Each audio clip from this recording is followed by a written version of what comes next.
question d'Edith.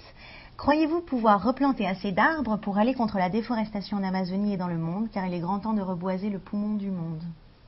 Aucunement. Je ne peux pas avoir cette prétention-là.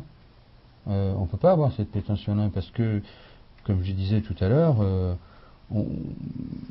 on est dans un schéma, de destruction qui est extrêmement fort. Moi, j'ai un ami qui est d'origine polonaise, qui a 89 ans, qui est de confession juive, qui a perdu toute sa famille pendant l'Holocauste, et qui est un grand sculpteur et qui s'est installé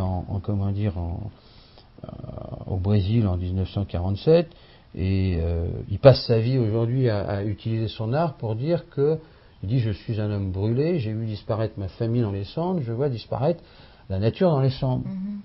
Et c'est un grand guide pour moi. Il était au sommet de Davos avec Yann Arthus Bertrand. Yann me disait, j'ai rien dit, et j'ai demandé à ce qu'on écoute cet homme-là. Oui. Parce que de voir ce qu'on a pu faire dans les années 40, on l'oublie un peu vite, hein, mais c'était quand même 50 millions de personnes qui ont été... Donc c'est vrai que ce processus, encore une fois, ce processus de destruction, il est là, et on est, c'est vrai, assez démunis face à ça, parce qu'il y a des intérêts en jeu, parce qu'il y a de la pauvreté, hein, aussi, faut le voir. Oui.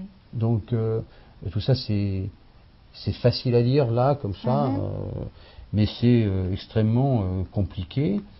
Mais c'est vrai que parfois il n'y a pas de quoi être optimiste sur. Donc c'est vrai que pour revenir à la question, vous savez, j'ai un ami qui s'appelle Pierre Rabhi, qui est originaire d'une oasis algérienne et qui est vraiment un homme extraordinaire, Pierre.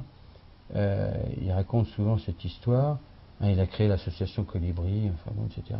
Il raconte souvent cette histoire du colibri. Vous savez, c'est un petit colibri il y a un feu qui se dégage, qui démarre en Amazonie, et puis le colibri prend une goutte d'eau, il va verser une goutte d'eau sur l'incendie, il revient, puis il y a tous les autres animaux qui sont en oignon, là. Il y a le tatou qui lui dit, mais écoute, arrête, qu'est-ce que tu fais, ça sert à rien ce que tu fais. Et lui, il dit, faites comme moi, faites votre part.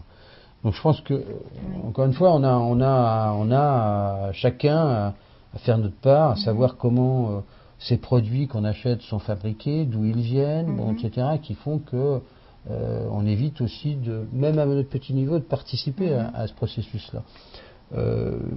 Donc voilà, c'est extrêmement complexe, mais c'est vrai que la situation est extrêmement délicate parce que ces forêts-là sont rayées de la carte ce qui a vécu pendant 100 ans, 150 ans, en l'espace de quelques secondes, on le détruit, quoi. Donc,